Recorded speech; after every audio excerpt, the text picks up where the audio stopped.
Conversaremos sobre las oportunidades que Estados Unidos te ofrece como inmigrante. Y esto es Hispanic Connection. Hispanic Connection. Infórmate, actúa y triunfarás. Muy buenos días, amigos de Hispanic Connection, y también muy buenas tardes, dependiendo del lugar donde nos esté acompañando. Bienvenidos a un en vivo más de esta plataforma, de este podcast que es hecho con mucho esfuerzo de parte de inmigrantes, para inmigrantes, porque le queremos ver triunfar. Un inmigrante que triunfa en este país es un triunfo para toda la comunidad inmigrante. Como saben, este jueves vamos a hablar de las principales noticias de inmigración que están ocurriendo esta semana. Vamos a hablar, por supuesto, de esta polémica ley que está a punto de ser finalmente ya promulgada en Texas, que es considerada otra vez como una de las más duras para la inmigración. Vamos a entrar en detalles en un momento. Y también vamos a estar hablando de esta buena noticia para los ecuatorianos. Ya se han publicado las directrices con las cuales se va a realizar o se va a pedir la reunificación familiar a través de este nuevo parol que ya se había anunciado hace algunas semanas. Así es que, sin más, entramos en detalle con nuestra abogada Noelia Ramos, experta en inmigración, bienes raíces y asesoría corporativa. Bienvenida, abogada. Muchas gracias, Samantha. Abogada, antes de entrar en materia, quiero recordarles a nuestra audiencia que activen las notificaciones, denle like, compartan esta publicación. Es información muy importante para usted que es inmigrante y también para aquellas personas que están planeando llegar a los Estados Unidos. Si tiene algún comentario, alguna pregunta, déjela saber a través de nuestras redes sociales, también a través de nuestro correo info@hispanic-connection.com, y por supuesto le invitamos a que visite todas las plataformas de podcast y nuestra página web hispanic-connection.com. Ahí puede encontrar este episodio. Si no tiene tiempo de verlo ahorita, lo puede ver más tarde, y también va a encontrar los episodios que hemos tenido pues a lo largo de ya nuestra historia, ¿verdad? Que ya son varios videos, ya casi tenemos un año al aire de estar con ustedes. Ahora sí, entremos en materia, abogada. El Congreso de Texas aprobó una ley hace algunos días con la cual la policía va a poder detener y expulsar a inmigrantes indocumentados. Sin embargo, hay algo que está causando mucho más polémica. El problema es mucho más grande, porque con esta ley la policía va a poder detener a cualquier persona bajo sospecha de ser inmigrante indocumentado. Esto puede ser, por supuesto, alguien que se ve como latino, ¿verdad? Que se ve como hispano, y si es una persona que quizás está con documentos, tiene su situación migratoria regularizada en este país, pero no se sabe expresar bien en inglés, pues puede tener consecuencias muy graves que pueden traer muchos traumas a la vida de esta persona, ¿verdad? Importante destacar que esta ley no ha sido aprobada aún por el gobernador, pero se espera que en cualquier momento suceda, puesto que ha sido el gobernador Greg Abbott uno de los principales impulsores de esta ley. Abogada, mi primera pregunta: ¿cómo queda el cumplimiento de esta ley en Texas? Cuando siempre se ha dicho, o lo que conocemos es que la ley que prima en estos casos migratorios es la ley federal. Definitivamente ya estamos, visualizando los conflictos que se van a generar. Recordemos que para los que estamos en el estado de la Florida, ya tenemos la experiencia de lo que pasó con la otra ley del gobernador DeSantis, que también tenía prácticamente los mismos lineamientos. Ahora en Texas, una vez que el gobernador la apruebe, porque sabemos de que él ha sido declarado públicamente en contra de la migración, se espera, van a iniciar los procesos en contra de este tipo de abuso. Se dice abuso porque van a ser factibles la cantidad de confusiones, van a haber también cosas que es verdad que sí puede ser que sea una persona indocumentada, pero como tú mencionaste también, alguien que solamente por su perfil, como luce, pueda ser considerado de que es indocumentado, lo cual es completamente incorrecto. Aquí también vamos a hablar, por ejemplo, próximamente si se dan violaciones de derechos humanos, violaciones habeas corpus, es decir, cualquier cantidad de situaciones jurídicas se van a comenzar a dilucidar. De hecho, una de las organizaciones por derechos humanos prácticamente se ha pronunciado en contra de esta propuesta de ley y está preparándose, de hecho, a que en cualquier momento, en cuanto salga, ellos van a también a presentar sus propios argumentos por la cual no debería de ser o debería de ser invalidada. ¿En qué momento se puede presentar esta demanda? ¿Al momento que la firma el gobernador o cuando entra en vigencia, que en este caso sería el 1 de diciembre? Ok, ellos pudiesen presentarla en vigencia si está considerada como un daño inminente para las personas. Decir que siempre va a pasar obviamente por el juez para poder decir si toma o no toma la causa. Si no, en el peor de los casos, se espera, como pasó aquí en la Florida, cuando por primera vez detuvieron al primer inmigrante que traía a personas indocumentadas en su carro, y entonces proceder con el caso como tal, donde está la parte del gobierno estatal, diciendo de que la persona estaba cometiendo un delito, y están las organizaciones que comenzaron a proteger a este señor inmigrante en contra de esta ley que está haciendo o que va a causar perjuicios a las personas por no estar siendo aplicada correctamente, y también con la autoridad incorrecta, donde deberían de ser las autoridades federales, que son las que están encargadas de aplicar la ley federal, pero no la estatal, y entonces comienzan, como digo, los conflictos a nivel de constitución también. Han dicho que, creo que perdimos la señal, voy a repetir un poco la pregunta. Las autoridades estatales han dicho que están tomando este tipo de medidas con el fin de regularizar la inmigración. Para todos, es del conocimiento de todos, ¿verdad? Que el nivel, la cantidad de inmigrantes que han llegado en los últimos meses han roto récords inclusive, y obviamente por las características geográficas de Texas, pues es a través de Texas que ingresan a los Estados Unidos. Ok, dicho eso, me quiero ir a la Florida. En la Florida recordemos que cuando iba a salir la SB 1718, otra ley considerada como muy dura para la inmigración,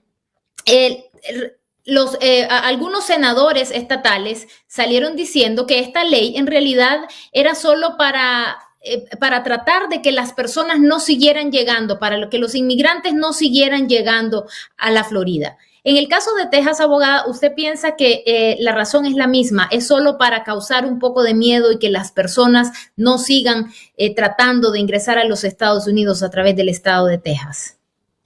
Bueno, obviamente es un mensaje directo de que van a enforzar leyes más duras. Yo no considero que lo están diciendo solo para asustar. Yo considero que el gobernador ha sido bien claro, no solamente por palabras, sino por acción, de que no quiere que sigan entrando más inmigrantes por la parte fronteriza de Texas. Así que definitivamente no creo que sea solo para dar como un aviso de que no entren, sino que lo va a hacer definitivamente. Si una persona que hablemos primero, quiero hacer esta misma pregunta en el caso de las personas con documentos y las personas indocumentadas. Si una persona con documentos, que es residente legal, que tiene TPS o está en proceso de asilo, es detenida una vez que esta ley ya entre en vigencia, ¿qué puede hacer? ¿Qué recursos tiene para defenderse? Vamos a recomendar que ande sus documentos. Eso siempre ha sido una recomendación, especialmente en los estados donde abiertamente se han declarado en contra de la migración, ¿no? Así que primero que nada, por favor, si no quieren dar su tarjeta, mínimo trate de sacarle una copia. Segundo, usted tiene todo el derecho de no firmar, de negarse a firmar cualquier tipo de documento. Mucho cuidado, especialmente si usted no habla en inglés. Es decir, de que hemos visto en muchas ocasiones como personas que aún siendo residentes, por no entender el inglés y el nerviosismo que se causa en ese momento, el estar lidiando con autoridades, firman, y eso son declaraciones o admisiones. Así que, segunda recomendación, no debería de firmar algo que usted realmente no entiende. Tercero, pedir lo antes posible contactarse con su abogado o con un familiar que se va a encargar de contactar a ese abogado de inmigración para que entonces se ponga en contacto inmediatamente con las autoridades y que se aclare cualquier malentendido en el caso hipotético, como dice Samantha, de que sea un residente.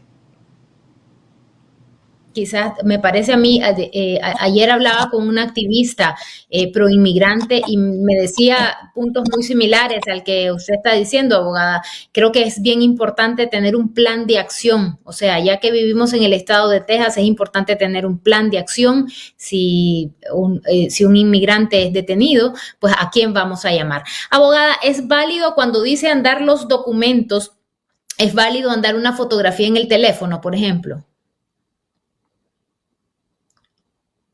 Momento es válido todo lo que pueda demostrar, o por lo menos de una forma razonable, porque si les explico, en el área de inmigración, otro conflicto va a ser que los policías no tienen el acceso que tienen los oficiales de inmigración, a menos que ahora se unan, a como quieren hacer en Texas, y que entren a una base de datos federal.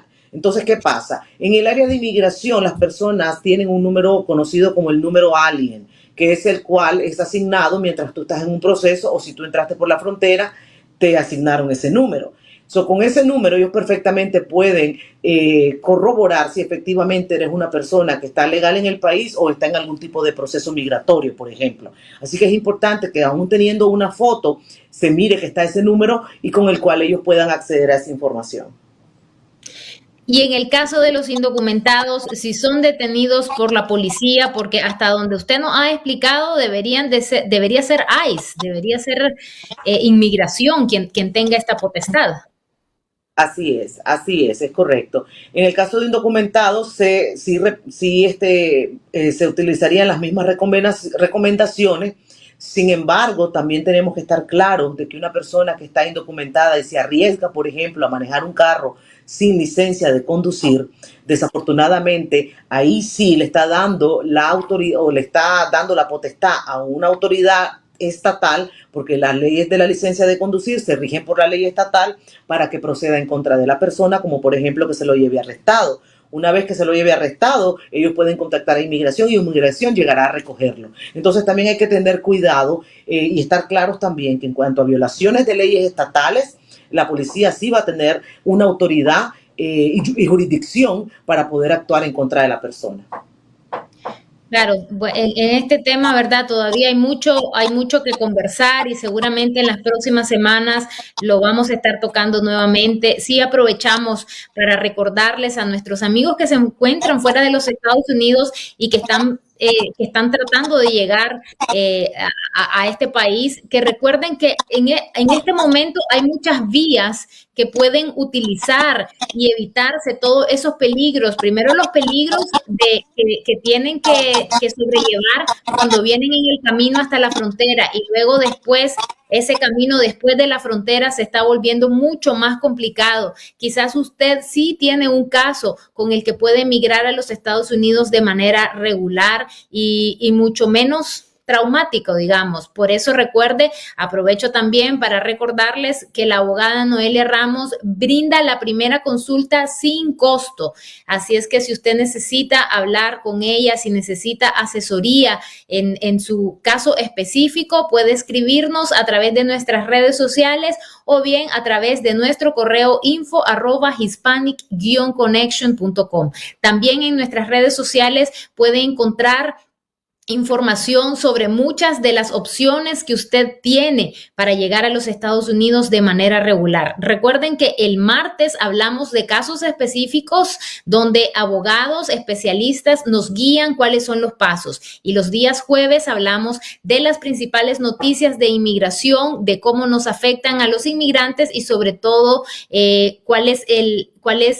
la abogada nos aclara qué es lo que contiene cada ley. Ahora vamos a pasar a nuestra segunda noticia, abogada. El gobierno de los Estados Unidos anunció que a partir de este viernes 17 de noviembre, es decir, a partir de mañana, estará disponible el nuevo proceso de parol para la reunificación familiar para los ecuatorianos. Me parece a mí que es una muy buena noticia para esta comunidad.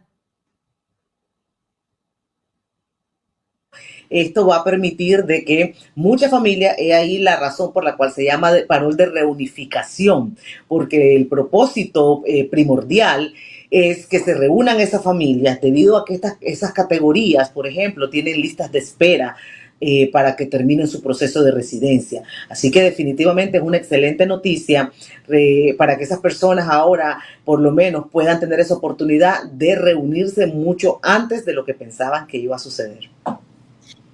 ¿Cuáles son estas nuevas directrices? Ya podemos hablar, ya están públicas. Así es. Como habíamos explicado anteriormente con con otras nacionalidades, perdón, cuando hablamos de parol de reunificación, requiere que exista un familiar en los Estados Unidos que ya haya introducido una petición familiar. Por ejemplo, un esposo residente pidiendo a una esposa, un hermano ciudadano pidiendo a un hermano. De manera de que se inicia con la petición I-130 acá en los Estados Unidos, la cual debe de estar aprobada para que entonces usted pueda ser considerado en las famosas, vamos a llamarle lotería porque la gente todavía le llama lotería a esta parte. ¿Por qué? Porque van a ser seleccionados y el gobierno no nos dice bajo qué formato o bajo qué criterio serán seleccionados las personas que van a recibir esta famosa invitación. Digo famosa invitación porque cuando se hizo esto fue mucho atrás con los cubanos y los haitianos y era de verdad que es una gran felicidad cuando llegaba esta carta de invitación dejándole saber al peticionario de que podía proceder porque su caso había sido seleccionado para un parol de reunificación para su familiar. Cuando esa invitación llegue, vamos a proceder con otro formulario que es donde realmente estamos solicitando un permiso de viaje para que esa persona pueda ingresar a los Estados Unidos y al llegar a los Estados Unidos es cuando finalmente le otorgan el parol con una validez de 3 años, con derecho a permiso de trabajo, mientras su otro proceso, el proceso de residencia, sigue o continúa paralelamente para llegar pues al final que sabemos que es la obtención de la residencia. Cuando se habla de esta invitación la va a recibir la persona que ya solicitó a su familiar o la persona que está en Ecuador o en otro país. El peticionario es el que recibe la invitación. ¿Por qué? Porque el peticionario es también el patrocinador. Entonces uno de los pasos que también se incluyen es el hecho de que se haga la declaración de que esta persona no viene a hacer carga pública y que ese peticionario se está haciendo responsable, como lo hemos visto con otros tipos de parol, por ejemplo. ¿Esa invitación se recibe de qué manera? ¿Vía electrónica? El gobierno está diciendo que será electrónico. En el pasado lo mirábamos en cartas de papel. Ahora han entrado la mayoría de los trámites han entrado en lo que es la era digital para que sea más expedito y las personas tienen que tener el cuidado entonces de revisar sus correos electrónicos y también de revisar los folders de correo no deseado, porque muchísimas veces hemos visto que esa buena noticia estaba ahí y la persona ni siquiera se había dado cuenta. ¿Por qué? Porque no había revisado su correo no deseado. Así que hay que estar muy alertas a todas estas personas que tienen ahora la ventaja de ser de la nacionalidad ecuatoriana y que tengan una petición pendiente. Abogada, una de las preguntas que más resalta cuando hay un nuevo proceso, ¿verdad? Que beneficia a determinada comunidad, es sobre el permiso de trabajo. ¿Estas personas cuando lleguen a los Estados Unidos ya vienen con un permiso de trabajo o tienen que solicitarlo? Es que lo van a poder solicitar, porque el otorgamiento del parol se da hasta que ponen un pie en los Estados Unidos. Ese oficial, vamos a decir, por ejemplo, en el aeropuerto, los recibe y bajo su discreción o poder discrecional otorga el parol. Al otorgar el parol es que la persona entonces puede solicitar un permiso de trabajo. Eso es bien importante, o sea, en todos los tipos de paroles, según nos ha indicado usted, abogada, el parol se otorga hasta que se ingresa a los Estados Unidos. Antes de eso, tiene permiso de viajar, ¿verdad? Así es. Es correcto. Ok. Abogada, quiero pasar ahora a las preguntas de la audiencia.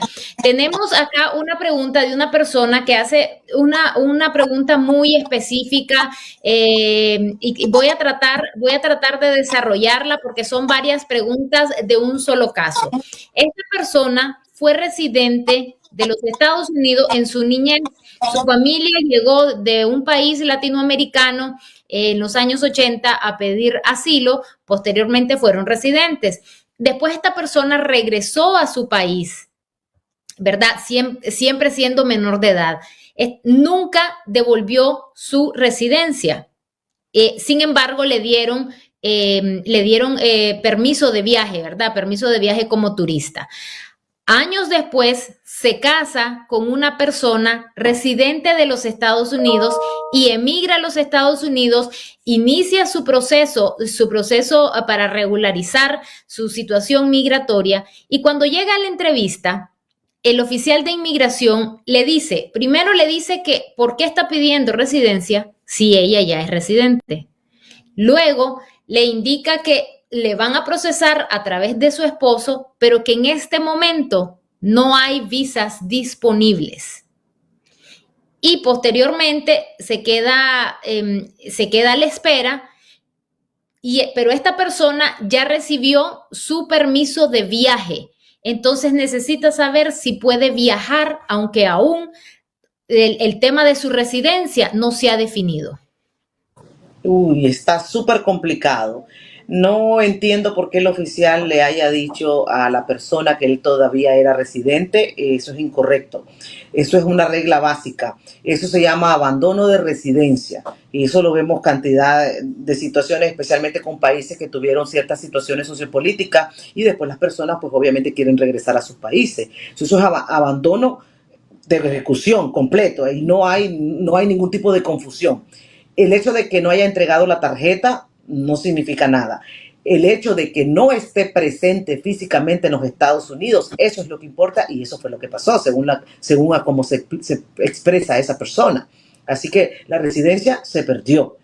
Por el lado de que la esposa como residente lo pueda pedir, es correcto que lo puede pedir, pero mucho cuidado. Si lo pide y todavía no hay visas disponibles, que no es lo mismo que les pasa a los ciudadanos americanos, por ejemplo, que para los ciudadanos americanos siempre hay visas disponibles para las esposas. Pero en este caso, para residentes, hay listas de espera. Y si no supieron calcular o no se dieron cuenta o no estaban asesorados, cuidado, porque si el acumulado presencia ilegal es un gran problema lo que se le va a crear ahora y le pueden hasta negar la residencia. El hecho que le hayan dado un permiso de viaje, y lo puede confirmar lo que le voy a decir en las propias instrucciones del permiso de viaje, que es la aplicación I-131. El gobierno le dice claramente, el hecho que nosotros te demos un permiso de viaje no te estamos garantizando de que tú puedas regresar. Y si él lo hace, está bajo su propio riesgo. Y también, si llega a haber acumulado presencia ilegal y él se va, es una deportación voluntaria, aunque no haya sido hecha por un juez. Él ya acumuló presencia ilegal, se va y se ejecuta una deportación. Es decir, muchas cosas se pueden complicar aquí, así que de verdad que deberían de buscar asesoría legal. Así es. Y por supuesto, ¿verdad? Si ya luego, después de una deportación, es mucho, mucho más difícil poder regresar a los Estados Unidos. Quiero pasar a la siguiente pregunta, abogada. Esta persona hace una pregunta que la hemos abordado en varias ocasiones, pero siempre es importante aclararla. Pregunta si se puede trabajar en los Estados Unidos sin autorización de trabajo y sin seguro social. Y si hay, ok, deme la respuesta por favor y le hago la siguiente pregunta. No, por eso se llama permiso de trabajo, porque usted está pidiendo un permiso para poder trabajar. El hecho de que usted viole la ley y que existan ciertas categorías que son perdonadas automáticamente, eso es otra cosa. Pero no podemos decir de que la ley le dice, vaya, trabaje sin permiso. No, no lo dice así. Si usted lo hace, usted la viola la ley. Que existen categorías que perdonan automáticamente, sí, pero no todas. Ok, entonces, por favor, a nuestra audiencia, mucha atención. La respuesta es directa y cerrada. No se puede trabajar sin permiso de trabajo en los Estados Unidos. Ahora, pregunta nuevamente esta persona. ¿Un abogado le puede ayudar a que no le perjudique el hecho de que está trabajando sin autorización de trabajo, valga la redundancia? En el decirle si ella califica una de las excepciones por haber violado la ley si está trabajando. Disculpe, abogada, creo que se cortó un poco. ¿Puede repetir, por favor? Sí, en lo que el abogado la puede ayudar es en confirmar que si de acuerdo a las circunstancias de su caso y su categoría aunque ya haya violado la ley por haber trabajado, va a estar dentro de las excepciones de la ley cuando hay un perdón automático, como por ejemplo la esposa de un ciudadano americano. Okay. Ahora tenemos una pregunta más de Marta Janet Espinosa Cruz. Quiero saber, dice, si tiene oportunidad una persona que entró por reunificación familiar después de haber sido deportada. No me queda claro, perdón, Samantha, no me queda clara la pregunta. Según lo que indica, igual también pienso que no está muy clara. Esta persona fue deportada y entonces entró o va a entrar o está siendo solicitada a través de reunificación familiar. Falta mucha información, desafortunadamente. Sí. Cuando hablamos de deportaciones, recordemos que el cargo para deportación no solamente es el haber entrado sin documento, pueden haber otros cargos más. Entonces no podemos generalizar, es caso específico, case by case. Sí. También por el hecho de que si tiene que haber un perdón, hay para 5, hay para 10 años, entonces falta mucha información ahí para hacer un análisis correcto. Le recomendamos que todo lo que tiene que ver con deportación, créanme, son casos muy complejos y conlleva un análisis mucho más profundo. Así es, por eso le recordamos a nuestra audiencia que para nosotros es un gusto recibir sus comentarios, sus preguntas, y esa es la razón de ser de esta plataforma, pero les recomendamos que por favor sean lo más específico posible en sus solicitudes de aclaración para que podamos pues darle información a la mayor brevedad posible. Abogada, muchas gracias por haber estado con nosotros nuevamente otro jueves en este en vivo. Bueno, les recordamos, ¿verdad? A la audiencia, nuevamente les recordamos que la abogada a la audiencia de Hispanic Connection brinda la primera cita con ella sin costo. Así es que si usted está interesado, escríbanos a nuestras redes sociales y también a través de nuestro correo info@hispanic-connection.com. Con gusto lo vamos a enlazar con la abogada. También recuerden que los días martes tenemos episodios y los días jueves tenemos en vivo a las 11 de la mañana, hora de Texas, ahora también es la misma hora de Centroamérica, y a las 12 del mediodía, hora de Miami. Ahora sí, muchas gracias, abogada, y a ustedes también, amigos de Hispanic Connection, muchas gracias por haber estado con nosotros. Recuerden nuestro lema: infórmate, actúa y triunfarás. Sea fuerte y valiente. Conversaremos sobre las oportunidades que Estados Unidos te ofrece como inmigrante. Y esto es Hispanic Connection. Hispanic Connection. Infórmate, actúa y triunfarás.